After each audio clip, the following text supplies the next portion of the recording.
Ladies and gentlemen, Steve Case.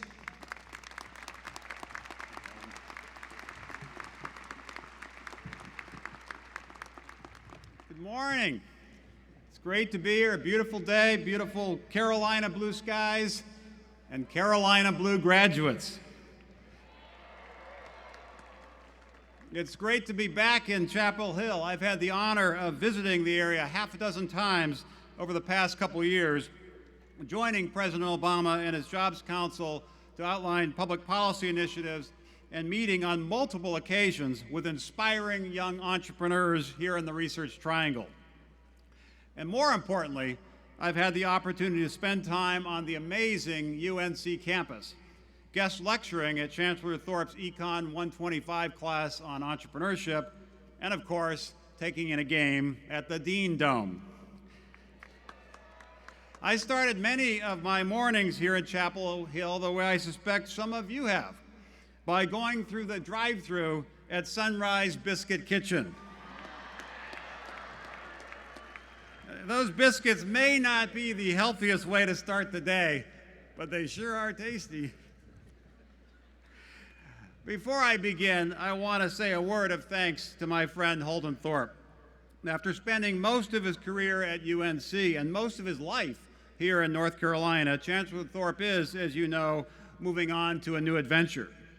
So please join me in giving a Tar Heel cheer to the Chancellor for his outstanding service to your university and to our country. And before we start, I want you to know that Duke is having their commencement this morning as well. So let's be loud and make sure they hear us in Durham. We'll start this side. All this side we want Tar, this side we want Heel. Are you ready? Tar! Tar! Tar! All right, I'm impressed. Thank you, Holden. It is an honor to be with you. I'd like to congratulate each of you on this exciting day, and also congratulate your parents and all those who have sacrificed to help get you to this point. They are no doubt proud this morning to be celebrating your achievement. Frankly, commencement can be a little tough for parents. More than you might imagine, it is a time of transition and change for them as well. They woke up this morning as your parents, but they'll go to bed tonight more as your peers. And I suspect today may also be a little bittersweet for some of you. You're delighted to have completed the requirements to graduate, proud to be receiving your degrees, and excited to be embarking on the next chapter in your lives. But at the same time, you may be a little nervous. You have your diploma, but you aren't quite sure what the future holds. A half-century ago, most graduates committed to a job and a career path and stayed on that track for their whole lives. But things are different today. Most of you will not only have multiple jobs, you'll likely have multiple careers. So the key is to keep learning. Be curious, be open, be flexible. Let your life unfold as a series of chapters. Don't be so fixated on a specific ending that you neglect to open the door when opportunity knocks. But no matter what you end up doing, no matter what path you choose to follow, there are a few things that I hope you remember when you walk out of Kenan Stadium today. Specifically, three things, just three. What I like to call the 3 Ps.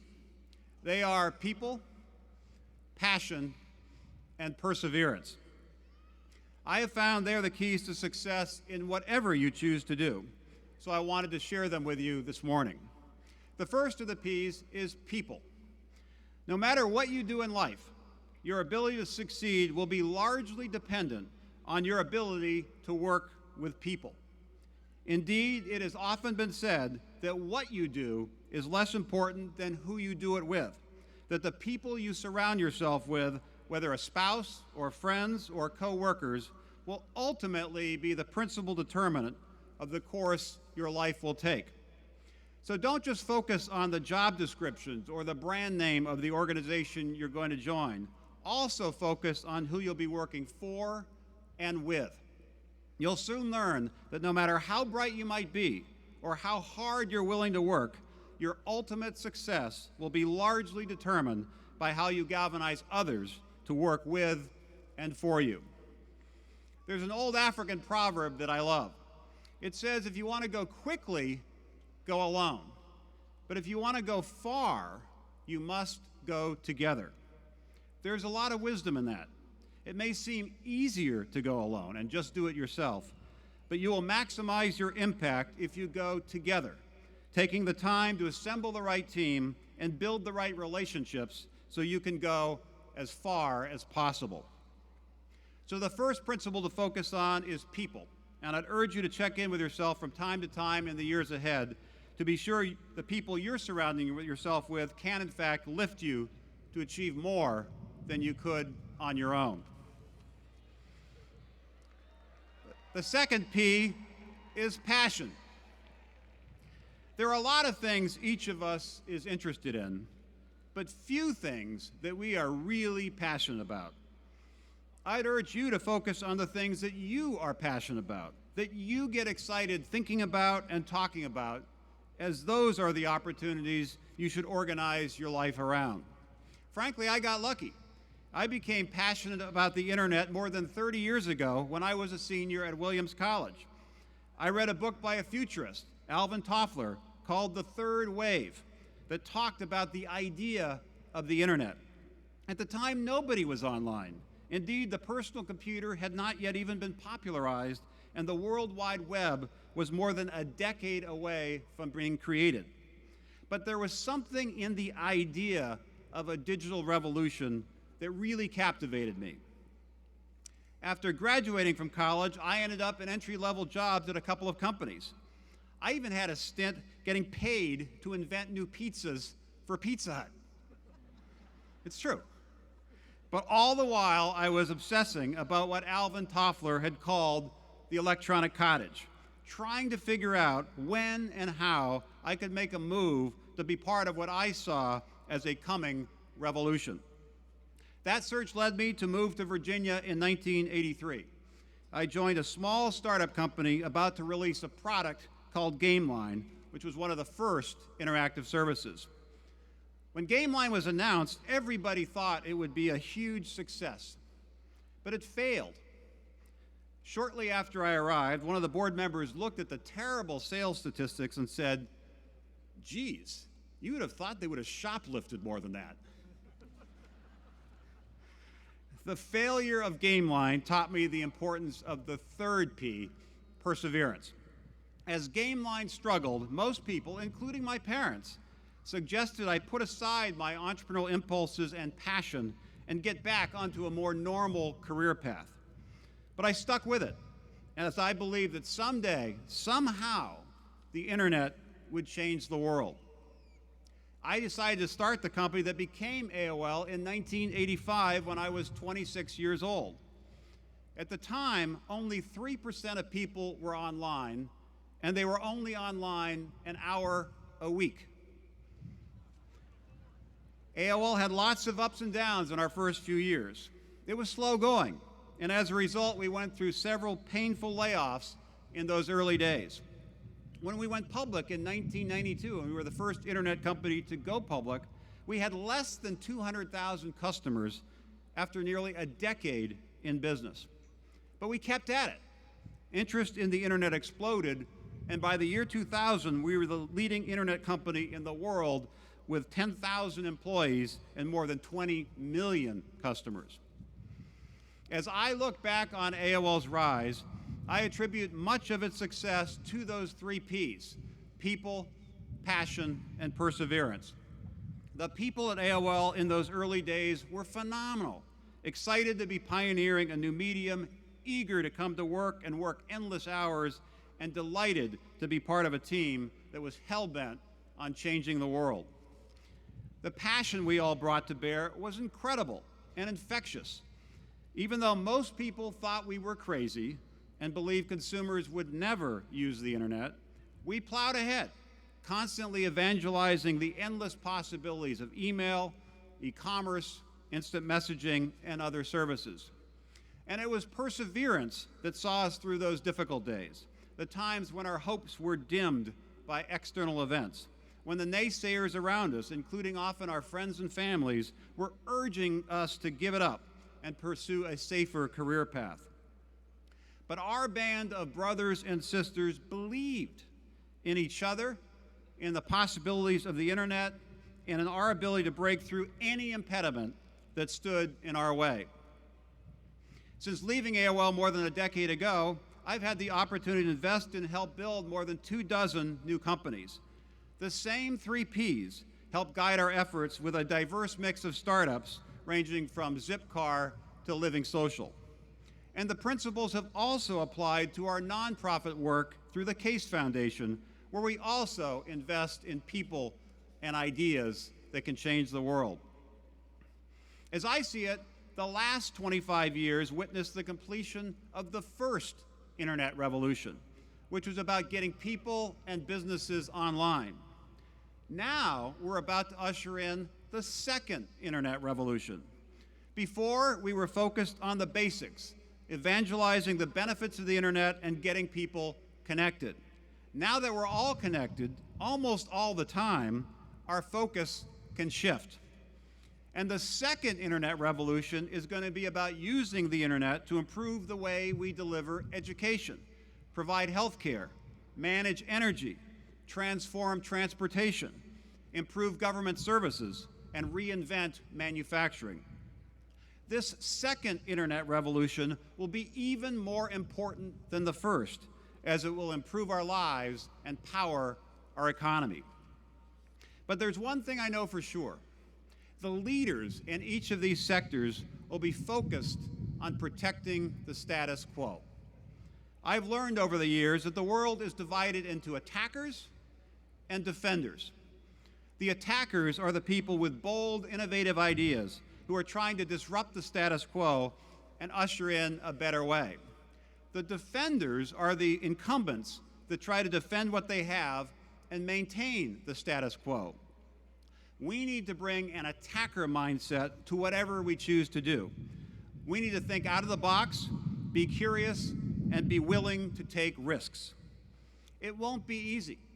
As Thomas Edison once said, vision without execution is hallucination. The vision, the idea, is one thing. What really matters is how we rally together to bring that idea to life. Inspiration matters, but execution matters most. So to help you, as you aim to execute on your ideas, I hope you remember those 3 key attributes, the 3 Ps, and constantly reassess your own lives and your own choices to be sure you're working with and for the best possible team of people, you're rabidly passionate about whatever path you choose, and you have the perseverance to stick with it through the tough times so you can be there when things finally break through. And to be clear, as graduates of one of the nation's finest schools, you have the chance to make an impact that extends well beyond just succeeding in your own careers. You have an opportunity to give back to the country that made it possible. So I want to spend my last few minutes talking about where we've come from, where we're going, and how you can help us get there. The United States is envied around the world as the most powerful nation on earth. This didn't happen by accident. It was the work of pioneers who took great risks in the face of adversity.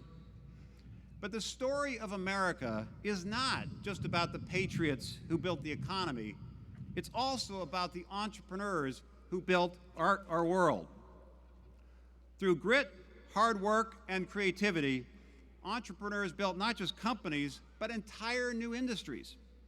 The success of those industries, first in the agricultural revolution, then in the industrial revolution, and more recently in the information revolution, led to the development of new cities that started flourishing. And it led to the creation of the most vibrant, innovative, and entrepreneurial culture in the world. And America's momentum continues. In the last 3 decades alone, new startup companies created 40 million jobs, nearly all the net jobs created during that period. But here's my key message to you, the class of 2013. As a nation, we can't rest on our laurels. Other countries now realize that entrepreneurship is the secret sauce that has powered our economy, and they are working hard to replicate it. We need to double down on entrepreneurship if we are going to maintain our lead. So whether you plan to be an entrepreneur or a teacher, a scientist, a doctor, a writer, an elected official, a nonprofit leader, or anything else, it is important to remember that strong communities are sustained by strong economies, and strong economies require a constant influx of startup businesses. Good schools, dependable hospitals, and safe neighborhoods are supported by successful companies. To make the point, let's look at Detroit. 50 years ago, Detroit was Silicon Valley. It was the most vibrant entrepreneurial hub in the country, arguably in the world, as it was at the very epicenter of the transportation revolution. But then Detroit lost its way. Car companies from other parts of the world innovated more rapidly, and American car companies began to lose market share. Their decline led to the decline of Detroit. Indeed, Detroit has lost more than 50% of its population, 50% over the past 50 years. Detroit is now trying to fight its way back, and I was there recently and believe it can, but it will admittedly be hard. We can't let the story of Detroit become the story of America. We need more American regions to instead adopt the research triangle model. 50 years ago here in North Carolina, there was a recognition that the region was too reliant on agriculture. To diversify its economy and to build on the great strengths of UNC and other neighboring universities, the research triangle was created, and many great startups have been formed here. The economy is doing a lot better here than it would have if the leaders of the community hadn't been so bold about reinventing the region a half-century ago. North Carolina didn't run from the problem, it ran to the problem, and in so doing, created new opportunities. So the lesson of Detroit and of the Research Triangle is clear. Our communities rise and fall based on how innovative they can be. And that's true not just for cities, but also for countries. That's why all of us who care about this country need to redouble our efforts to ensure we remain the startup nation, creating new companies and industries that can be the envy of the world. We can't get complacent. We need to stay on offense. We need to stay on the attack. And coming from Washington, D.C., I have some news to share that you might find a little surprising. Everybody talks about how broken Washington is and how nothing gets done. Well, I'm pleased to report that a year ago, Democrats and Republicans came together and passed a pro-entrepreneurship bill called the Jobs Act, specifically to help startups. Now, as we speak, Congress is debating immigration reform. It is critical that they come together again and pass bipartisan legislation that will enable the United States to win the global battle for talent so we can remain the world's most entrepreneurial nation. And I know this is personal for many of you graduating today. Many of you are from other countries. We want to encourage you to stay and make it easy for you to stay so you can help drive our economy forward. We know that's what many of you want to do, and we also know that's what we as a nation need to do. The fact of the matter is more than 40% of Fortune 500 companies in the United States were started by immigrants or their children. Just recently, an immigrant from Turkey, Hamdi Lukaya, launched a yogurt startup in upstate New York. Today, Chobani Yogurt generates $1 billion in sales, has hired 1,500 American workers, and is expanding operations across the country. From U.S. Steel to Google to Chobani, the successes of immigrant innovators in America shows that fixing our immigration system is not just a problem we need to solve, but an opportunity we need to seize. By doing so, we can help unleash a new golden era of American entrepreneurship. And it's worth reminding ourselves that the United States was itself a startup just a couple hundred years ago. Back then, America was just an idea.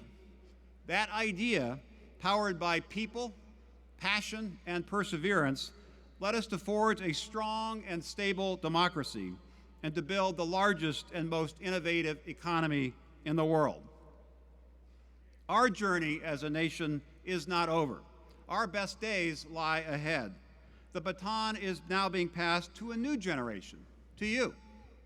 We are counting on all of you, the class of 2013, to help move us forward and help us write the next chapter in the story of our startup nation.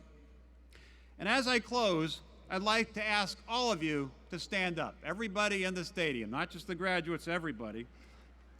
Parents, friends, everybody stand up. Thank you.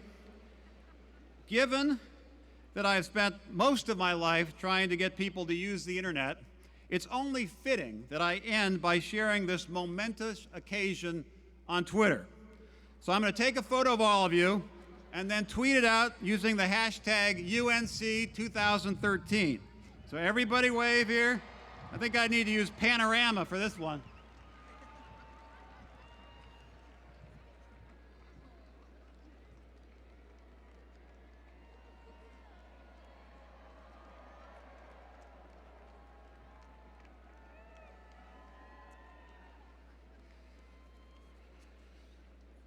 All right, you can sit down. Now I'm done, just pulling up.